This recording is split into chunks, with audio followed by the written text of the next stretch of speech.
Hello, everyone. My name is Rakil Bashar. I am a self-taught in languages, and today I will be sharing with you my experience with English. Good to have you in. First off, tell us about your experience with English language. Donc, d'où est-ce que ça part et comment est-ce que tu apprends l'anglais? L'anglais et moi, notre histoire. Alors, l'anglais fut l'une des premières langues que j'eus à détester à l'époque et de façon volontaire. Au collège, j'avais des résultats médiocres en anglais, voire être la plus nulle. Mais rassurez-vous, je n'en plaignais pas du tout parce que cela ne m'empêchait pas de faire mon évolution durant l'année scolaire.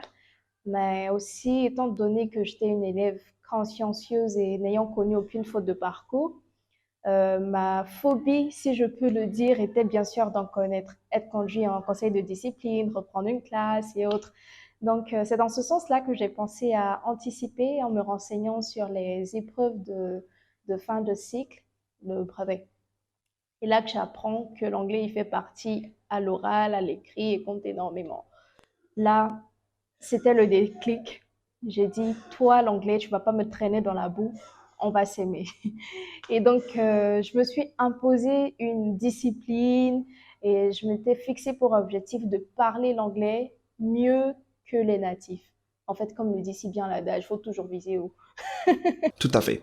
Et comment as-tu pu te démarquer et développer cet American English accent? J'apprenais les mots du dictionnaire par cœur. Tant que je n'avais pas retenu les 2 pages du dictionnaire, je dormais pas. Je m'enfermais dans la chambre pour faire des séances de prononciation.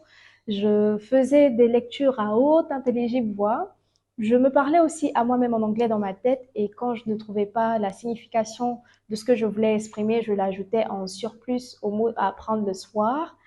On aurait dit à la limite que j'avais banni de ma tête que j'étais d'un milieu francophone.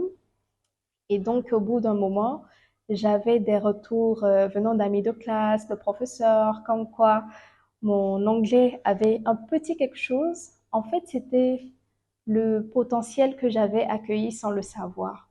J'étais pas encore consciente de tout ce qui pouvait se passer en moi. C'est lorsque j'ai eu les mêmes retours venant de personnes différentes, venant de milieux différents, que j'ai réalisé qu'il y avait une valeur. J'ai donc pensé à la détecter, à me concentrer sur elle. Et là, c'était le boom parce que j'ai découvert par la suite que j'avais développé cette capacité de pouvoir imiter. Et c'était devenu comme un jeu. Je testais un peu tous les accents, je testais un peu de tout. Et je me suis retrouvée donc à aimer l'anglais et penser à perfectionner cette langue davantage pour ma vie. Et au bout de quelques années, pour certains, j'étais soit native, pour d'autres, j'avais vécu dans un pays anglophone.